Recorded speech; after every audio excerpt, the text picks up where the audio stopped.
नमस्कार, मैं हूं अजीत काम्बोज। नवोदय टाइम्स पंजाब केसरी में आपका स्वागत है। और आज हम बात करेंगे उत्तराखंड प्रदेश की।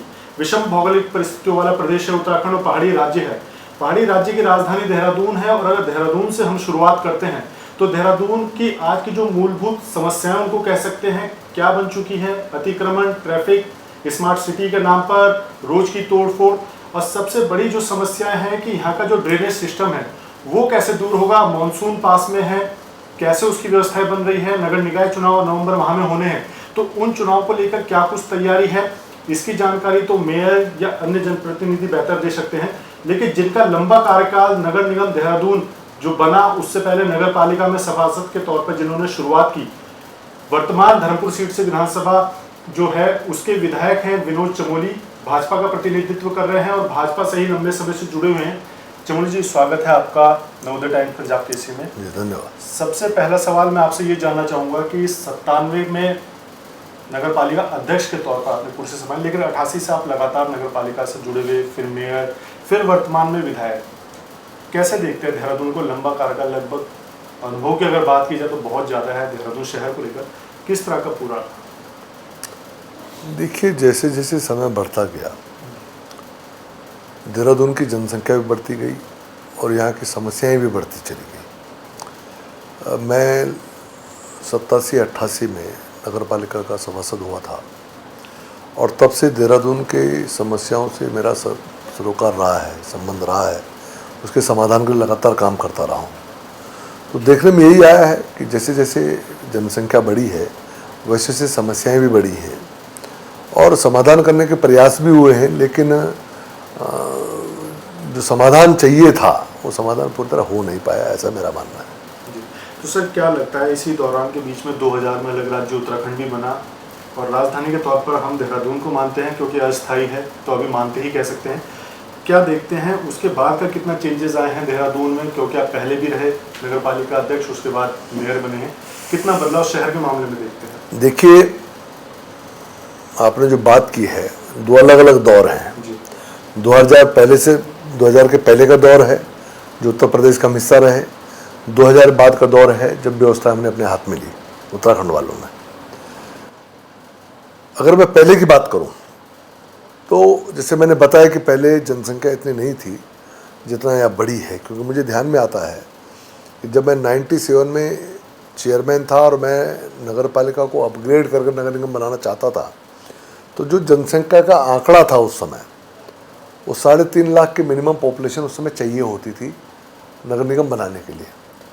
तो वो आंकड़े जुटाने मेरे लिए मुश्किल हो गए थे, जो हालत थी। और बड़ी मुश्किल से हमने जो एक्सटेंडेड एरिया था उसको मिला के किस तरह 3.5 लाख की पॉपुलेशन पूरी करके तब हम उसको नगर निगम बना पाए थे उस समय।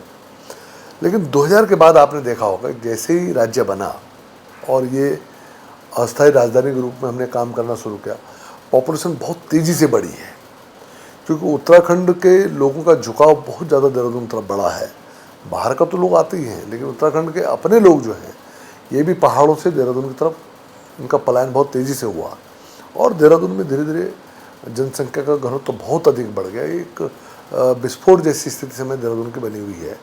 ये राज्य बनने के बाद ये स्थिति आई है, तो उसके कारण जो हमारी अवस्थापना सुविधाएँ थी वो कम पड़ने लगी। आज भी आपने देखा होगा तमाम कॉलोनाइजेशन हो रहा है, जगह जगह कॉलोनियाँ बन रही हैं, भीड़ बढ़ रही है, मलिन बस्तियाँ डेवलप हो गई हैं बहुत बड़े स्तर पर। तो ये सारी स्थितियाँ राज्य बनने के बाद खड़ी हुई है। तो इसमें सर लगातार डेवलपमेंट हो रहा है। सीधे तौर पर अगर आपने बात छेड़ी है कि उत्तराखंड के ही लोग ज़्यादातर देहरादून आकर बसने लगे हैं, तो उसके चलते जिस तरह की चीज़ें बढ़ी हैं, अतिक्रमण भी है उसमें। सबसे बड़ी जो समस्या की अगर शुरुआत करें, ड्रेनेज सिस्टम जिसको लेकर आप भी काम कर चुके हैं, लंबा काम किया है आपने, लेकिन आज की मौजूदा स्थिति में भी हम देखें फिर से मानसून दहलीज पे है, लेकिन उससे पहले ये ड्रेनेज सिस्टम को लेकर लगातार काम हो रहा है। क्या लगता है क्यों नहीं सुधार हो पाया 20-22 साल? देखिए, ड्रेनेज सिस्टम को एज ए होल लेना पड़ेगा। मैंने as a mayor, as a chairman काफ़ी काम किया इस रास्ते में और बहुत सारे प्रॉब्लम एरियाज़ थे जिनको मैंने टेकअप किया, ठीक भी किया है। जैसे आपके दर्शन लाल चौक पे बहुत बुरा हाल होता था, वो मैंने उस समय उसको ठीक किया। आरा घर पे बहुत बुरा हाल था, वो ठीक किया। रिस्पना पुल के आगे शास्त्री नगर जाते हैं वहाँ पर बहुत वाटर लॉगिंग होती थी, यहाँ तक वहाँ का ड्रेनेज सिस्टम ही नहीं था वो ठीक किया। आपको मैं अगर याद दिलाऊं तो 2008 में जैसे मैंने शपथ लिया था उसके बाद जो पहली बरसात थी, पूरा माजरा जलमग्न हो गया था, वहाँ पर बहुत ज़बरदस्त फ्लडिंग हुई थी। और यहाँ तक हुआ था कि भारोवाले में हमको बोट इस्तेमाल करना पड़ता लोगों को लाने के लिए, निकालने के लिए। लेकिन उसके बाद जिस तरह वहाँ पर ड्रेनेज का प्लान हुआ, NH के माध्यम से वहाँ पर नाले बनाए गए। भारोवाले में आपका जो टर्नर रोड पर अंडरग्राउंड एक सिस्टम बनाया गया पाइप डाल के, वहाँ के नालों की व्यवस्था। तो ये ISBT पर बहुत वाटर लॉगिंग होती थी। ये स्पॉटेड जो प्रॉब्लम एरिया थे, जो स्पॉट किए गए, उनको ठीक करने का काम हम लोगों ने किया। और आज स्थिति बेहतर है पहले से, लेकिन मैं इसको समाधान नहीं मान रहा हूँ क्योंकि पूरा समाधान नहीं हुआ है। पूरा समाधान तभी होगा जब यहाँ का एक कंप्लीट ड्रेनेज प्लान आएगा। तो मुझे ध्यान में है, जब मेयर के नाते मैं काम देख रहा था तो JNNU उस समय होता था, UPA 2 की सरकार थी, तो उस समय कुछ इसके लिए कुछ योजनाएं थी कि भाई हम बड़े बड़े कुछ काम कर सकते थे। तो ड्रेनेज का एक प्लान बना था यहाँ पर, उसमें 350 करोड़ का प्लान बना था। मैंने उस पर बोर्ड में डिस्कशन किया। तो जैसे कि मेरा वो जैसे आप लोग जीरो ग्राउंड की बात कहते हो, ग्राउंड जीरो की बात कहते हो, वही मेरी स्थिति है। मैं ग्राउंड जीरो का आदमी हूँ, मैं एक एक जगह का पता है। तो बोर्ड की मीटिंग में मैंने उन एरियाओं को आइडेंटिफाई किया कि जहाँ पर ज़्यादा प्रॉब्लम थी, और उस जो प्रपोजल आया था मेरे पास, उस प्रपोजल में उसका समाधान नहीं था। जो DPR मेरे पास आया था सैंक्शन के लिए, तो मैंने उन संशोधनों के साथ उसको दोबारा बनाने के लिए कहा था कि इन संशोधनों के साथ मुझे इसको वापस करें। लेकिन वो उसके बाद वापसी नहीं हुई उस प्रपोजल की, मेरे सामने नहीं आया। वो जल निगम उसको बना रहा था। बाद में बड़ा डिस्प्यूट भी चला कि भाई जल निगम ने जो कंसल्टेंट को दिया था तो उसका पैसा कौन देगा, क्या देगा, बहुत लफड़ा उसमें रहा। MDD भी इन्वॉल्व हुआ, लेकिन वो उलझ के रह गया मामला। अब वो ड्रेनेज प्लान आगे चल के मेरे असेसमेंट के हिसाब से 700 करोड़ का बना, 800। आज मैं जहाँ तक मानता हूँ, अगर उसी ड्रेनेज प्लान को हम टेकअप करें और उसी को आगे बढ़ाएं अगर, तो लगभग 1100-1200 करोड़ का ये पूरा प्लान देहरादून में बनने वाला है मेरे हिसाब से। तो उसमें भी कोई दिक्कत नहीं। मैंने बात की थी, मैंने मुख्यमंत्री से बात की और भी अधिकारियों से बात की कि भाई जब अब हम देहरादून को अगर ठीक करना चाहते हैं तो 1100-1200 करोड़ कोई बड़ी चीज़ नहीं है। और हम वैसे भी स्पेशल स्टेटस स्टेट हैं, तो 90:10 का हमारा रेशो बैठता है। तो 90% अगर हमको केंद्र से मदद मिल जाती है तो मात्र 10% देना, तो आपको 120 करोड़ 150 करोड़ ऐसा कुछ देना पड़ सकता है। तो मैं समझता हूँ कोई बड़ी बात नहीं है कि अगर देहरादून के ड्रेनेज को ठीक करने के लिए हमको 150-200 करोड़ रुपए खर्च कर रहे हैं तो कोई बड़ी चीज़ नहीं है। और पैसा भी कोई एक साथ नहीं देना होता, फेजेस में देना पड़ता है। तो इस पर एक्सरसाइज होनी चाहिए, मेरा ऐसा मानना है, और तभी इसका समाधान निकाल सकता है। क्योंकि एक बड़ा कारण और भी था, आप लोगों को पता नहीं कितना ध्यान है कि देहरादून को हम सिटी ऑफ कैनाल्स भी बोलते थे। हाँ। अच्छा सर, अगला सवाल जो आपने जिक्र छेड़ा है सिटी ऑफ कैनाल्स की हम बात करते हैं। जहाँ तक मुझे याद है लगभग 30-40 से ज़्यादा नहरें तो शहर में ही होंगी, अगल बगल में जोड़ लें तो काफ़ी जाती है संख्या। आज की तारीख में एक भी शहर नज़र नहीं, वो नहर नज़र नहीं आ रही है शहर के भीतर, उनकी क्या स्थिति है? क्योंकि देखिए क्या है, जो ड्रेनेज की हम बात कर रहे हैं, बाकी चीज़ें बात कर रहे हैं, देहरादून का जो डेवलपमेंट हुआ है ये पहले से ड्रेल है। हमने अगर सड़क की बात की तो हमने उसका ड्रेनेज की बात नहीं की। हमने अगर ड्रेनेज की बात की तो हमने इंक्रोचमेंट पर काम नहीं कर पाए। हम अगर इंक्रोचमेंट पर काम कर रहे हैं तो उसके बाद मेंटेनेंस पर काम नहीं कर पाए। तो कहीं ना कहीं टुकड़ों में हम विकास को देख रहे हैं। मेरा ये मानना है कि जिस समय ND तिवारी जी की सरकार थी और ये कैनाल्स बंद हो रही थी, तो ये समझ में आना चाहिए था कि एक तो देहरादून की आबो हवा को ठीक रखने में उन कैनाल्स का बड़ा रोल था। जब कैनाल्स चलते थे उनमें पानी चलता था तो कहीं ना कहीं देहरादून का जो मौसम था वो खुशनुमा हुआ करता था, इतनी गर्मी कम होती थी उसमें। अब तो कंक्रीट हो गया सारा, रोड सारी मैक्सफॉल्ट की बन गई है, वॉल टू वॉल रोडें बन गई हैं। तो वो जो पानी के कारण जो नमी मौसम में रहती थी वो ख़त्म हो गई। नहीं तो कहीं ना कहीं उन कैनाल्स का रोल उसमें होता था, ऐसा मेरा मानना है। दूसरा, जो एक्सेसिव वाटर होता है बरसात के अंदर, वो कहीं ना कहीं उन कैनाल्स के माध्यम से बाहर निकलता था। भाई कहीं तो जाती थी वो, उसका कहीं ना कहीं आउटलेट तो होता था। अब क्या वो बंद हो गई तो पानी सड़कों पर चलना शुरू हो गया। तो इसीलिए आप देखो जब बारिश होती है तो देहरादून में आप किसी भी सड़क पर निकल जाएं तो वो 1.5-2 फीट का पानी चलता है। ये सौभाग्य हमारा है कि देहरादून एक ऐसा टेरेन है कि स्लोपरी है, अगर इसका वो देखेंगे स्लोपरी है, तो ये भी सही है कि 1-1.5 घंटे ज़्यादा वो पानी रुकता नहीं है, वो कहीं ना कहीं रास्ता ले ही लेता है, भगवान भरोसे। तो 1-1.5 घंटे में पानी निकल ही जाता है, लोग फिर आराम से उनका निकलना हो जाता है, लोग उस पर चल पाते हैं। लेकिन जिस समय उन कैनाल्स को बंद कर रहे थे उसी समय समझ में लेना चाहिए था कि आखिर देहरादून में हम उन कैनाल्स को ब्यूटिफाई करके जो रोडें हम बना रहे हैं उनको वन वे करके या कुछ के साइड्स में रोडें लेके कुछ हम एक्विजिशन करके उन चीज़ों को बचा सकते थे। लेकिन उस समय एक शॉर्टकट डेवलपमेंट जो मैं कहूँगा, एक लंबा न सोच के वो शॉर्टकट डेवलपमेंट उस समय हुआ है और जिसका परिणाम आज हम भुगत रहे हैं। लोगों को उस समय अच्छा लगा भाई चौड़ी चौड़ी सड़कें हो रही हैं, फुटपाथ बन रहा है, ठीक हो रहा है। अब उस समय लग रहा था, आज भुगत रहे हैं। अब आज उसका आफ्टर इफेक्ट ये हो गया कि ड्रेनेज ठीक नहीं हो पा रहा है, गर्मी बढ़ रही है, इंक्रोचमेंट बढ़ रहा है। जी सर, इंक्रोचमेंट की अगर बात की जाए आपके कार्यकाल से आज तक, या 22 साल सीधे तौर पर उत्तराखंड की बात की जाए, तो आज तक अतिक्रमण पर लगातार ड्राइव चल रही है। असल वजह क्या है, क्यों नहीं हट पा रहा है? देखिए, ये इंक्रोचमेंट एक प्रवृत्ति है और कमोवेश लगभग सभी लोगों के माइंड रहते हैं, बहुत कम परसेंटेज है जो इंक्रोचमेंट को अच्छा नहीं मानता है। वरना हर आदमी मौका पाके, चाहे वो घर के आगे, हम पहाड़ी आदमी हैं, हम जानते हैं हमारा मकान है, एक लिमिट उसकी बंदी होती है, लेकिन उसके आगे जब तक हम 2 फीट तक कब्जा नहीं कर लेंगे, वहाँ पर 2 पौधे नहीं लगा लेंगे, हमको चैन नहीं पड़ता। हम वो मुंगरी का एक पौधा उगा देते, एक मुंगरी से क्या होने वाला है, 4 मुंगरी उठती हूँ, 4 मुंगरी उसकी आनंद लेता है आदमी, जिंदगी भर सब खरीद के खाता है लेकिन उसको कब्जा करके बैठता है। तो ये सामान्य प्रवृत्ति है जो मैंने देहरादून में देखी है और ये संभवतः सभी जगह कुछ ना कुछ इसमें रहता है।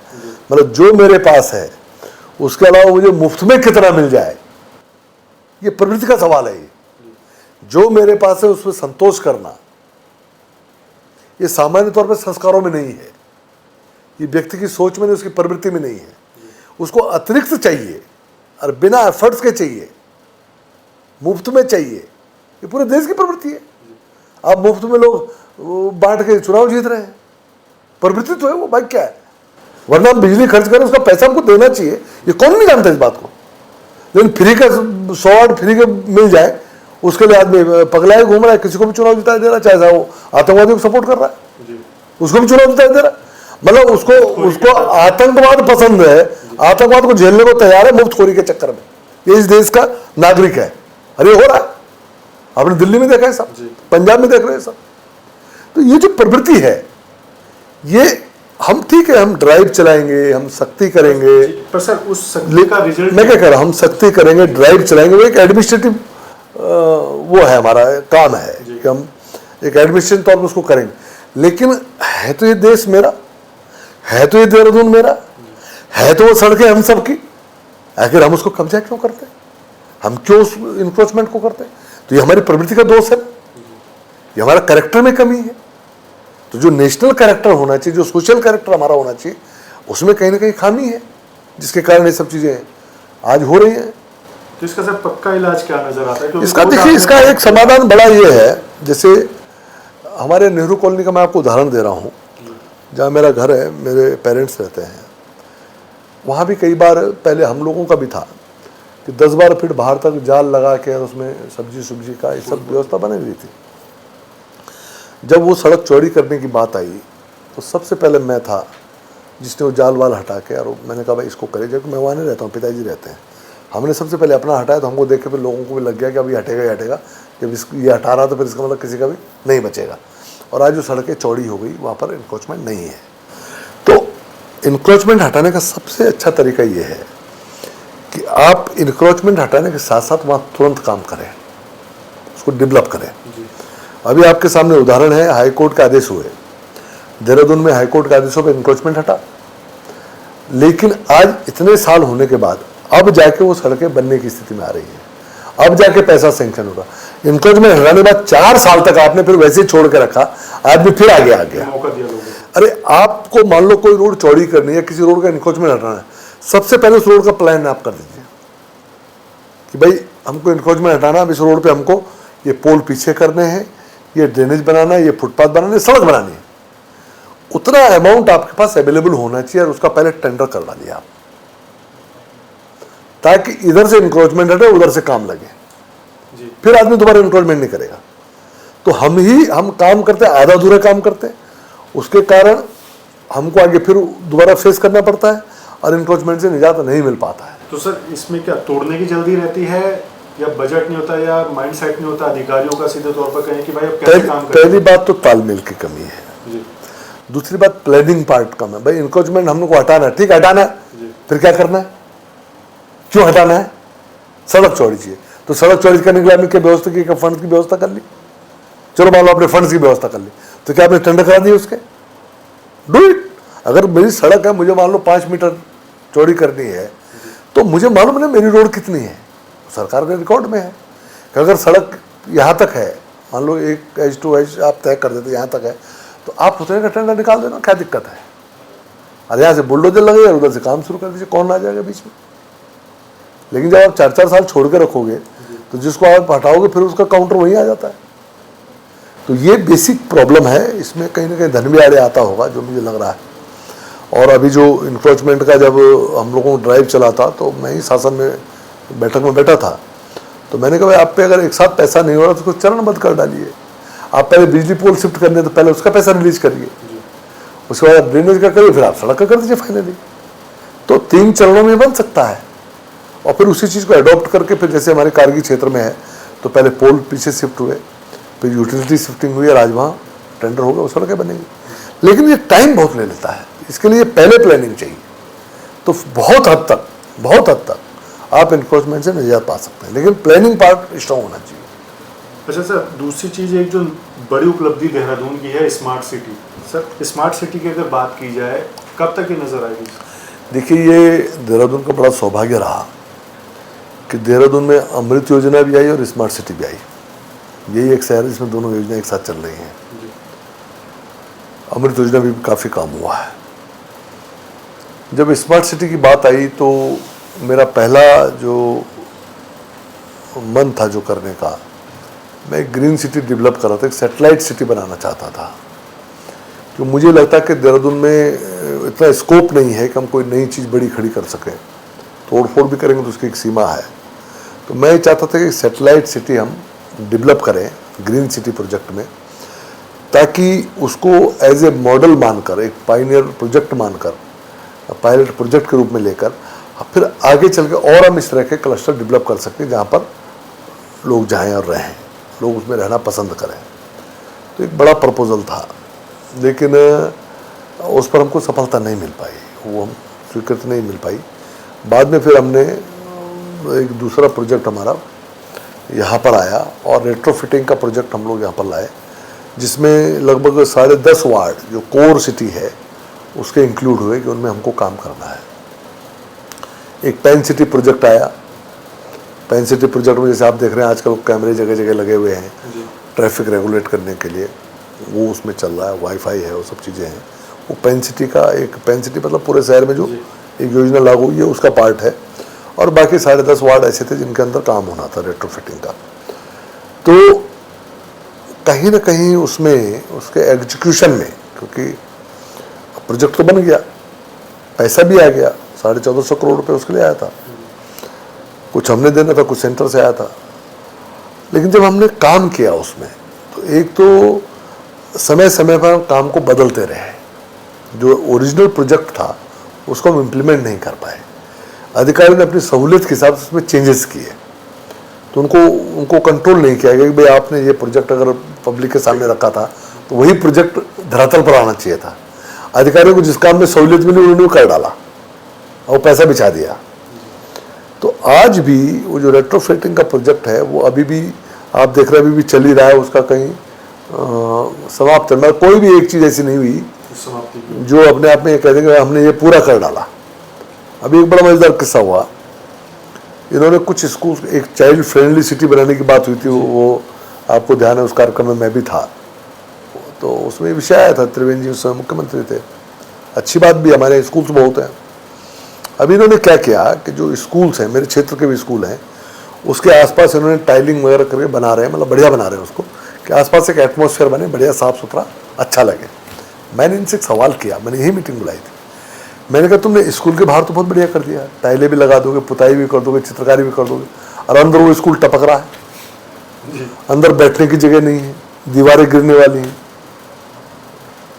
प्लस्तर की पपड़ी निकल रही है। मैं कहा तुम बाहर के फुटपाथ ठीक करोगे, पहले ये स्कूल ठीक करोगे। भाई अगर आपने चाइल्ड फ्रेंडली सिटी बना रहे तो उस चाइल्ड को बैठने की जगह भी तो ठीक करोगे, उसका एजुकेशन का जो स्थान है वो तो ठीक करोगे। तो मैंने कहा वो जितने विद्यालय आपने इसमें लिए हैं, अगर आप बाहर पैसा लगा रहे हो 10-20 लाख रुपए, अंदर लगा रहे हो उसको ठीक तो कर दो, उसकी पुताई करो डालो, उसका प्लास्टर ठीक कर दो, बच्चों को बैठने के लिए कुर्सियां ठीक कर दो, उसकी ग्रोटिंग करा डालो, बाउंड्री वॉल बना दो। तो कम से कम उस स्कूल को एज ए होल लीजिए ना आप, उसकी सराउंडिंग को भी ठीक कीजिए तो स्कूल भी ठीक करिए। अब ये कौन सा प्रोजेक्ट है कि हम बाहर तो ठीक कर देंगे और अंदर जाके बच्चा वो भीगता हुआ बैठा रहेगा या उसको बैठने की जगह नहीं है, टाट पट्टी में बैठेगा। तो आपने क्या चाइल्ड फ्रेंडली बना दिया। अभी दो अलग अलग बातें हो गई ना। मैंने इस संबंध में आनंद वर्धन जी से बात की, वो देख रहे हैं स्मार्ट सिटी। मैंने कहा इसको क्यों नहीं इंक्लूड करा, डीएम से बात की, मैं कहा आप इस पर प्लान करिए। हालांकि उन्होंने मुझसे कहा है कि हम किसी तरह फंड जुटा के देखते हैं कहाँ से हो सकता है, लेकिन ये चीज उसका पार्ट होना चाहिए था ना। तो लेकिन इतना गहराई तक कहाँ सोच रहे हैं लोग। जी, तो सर ये खाली एक चाइल्ड फ्रेंडली सिटी की बात है, क्योंकि हम तो पूरे शहर को ही देख रहे हैं। वही मैं तो आपको उदाहरण दिया ना एक, जी, आपका परेड ग्राउंड है जी, मुझे ये बताओ कि परेड ग्राउंड में नया क्या किया है इन्होंने, कोई मुझे बताया था पैसा लगा के। आपने ग्रीनरी कर दी, कुछ फुटपाथ बना दिए, ये तो हमारे गांधी पार्क में भी था, ये तो नगर निगम से पहले बना चुका। मैं तो बच्चों को टॉय ट्रेन और वो सब पहले ही निकाल चुका था। एक किड जोन बना रखा मैंने, और बहुत थोड़े में बनाया, तुम तो करोड़ों की बात कर रहे हो, वो लाखों में निपट गया साहब, सर लाखों में कर दिया था मैंने। तो आपने नया क्या किया। और कल वहां बड़ी जनसभा होगी, 1 लाख आदमी जाएगा, 50,000 आदमी जाएगा, उसके बाद वो ग्रीनरी वो कहाँ रह जाएगा, उसका दूसरे दिन उसका हिसाब लीजिए।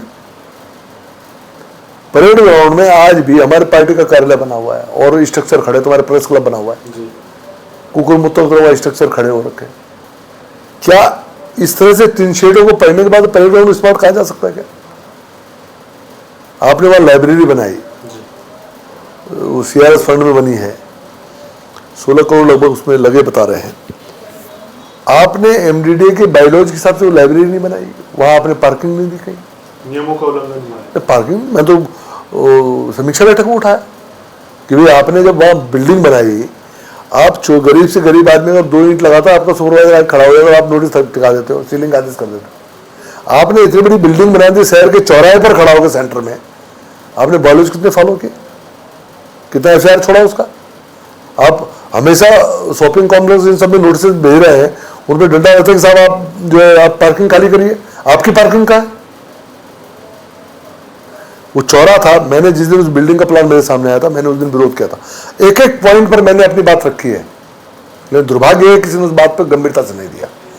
जिस दिन इस बिल्डिंग की बात आई थी, मैंने इनको कहा था ये गलत हो रहा है, इसको पीछे करके बनाओ, ये प्राइम चौराहा है। अगर आप चौराहा पे आगे बिल्डिंग खड़ी कर देंगे, कल चौराहा का एक्सपेंशन अगर होना होगा तो कैसे होगा, यहाँ भीड़ भाड़ बढ़ेगी। इन्होंने क्या किया, उस बिल्डिंग का जो प्लान किया आपने देखा, वो बीजेपी कार्यालय से बाहर आई हुई है, बिल्कुल बाहर आई हुई है। उससे पीछे का अतिक्रमण तोड़ा गया कुछ ही दिनों पहले। अरे वो तब तोड़ा जब मैंने हल्ला मचाया समीक्षा बैठक में कि भाई तुम पार्किंग कहाँ करोगे, वहां मैंने बोला इस बात को, मैं टाइट किया मैंने। लेकिन उसके बावजूद भी मैं पूछ रहा हूँ कि बीजेपी कार्यालय से बाहर तक उस बिल्डिंग को आप ले आए, एक तरफ हम एक्सपेंड कर रहे, चौड़ा कर रहे हैं सड़कों को, एक तरफ चीज़ों को ठीक कर रहे हैं, दूसरी तरफ तुम गवर्नमेंट आके आगे खड़ी हो रही है, क्या करोगे उसका। वो एमडीडी डिपार्टमेंट वही बना रहा है जो नियमों का पालन कराता है, आप किसको पकड़ोगे। वो जो कुकुर मुत्तर स्ट्रक्चर खड़े हैं, क्या उनको व्यवस्थित कौन करेगा उस परेड ग्राउंड के।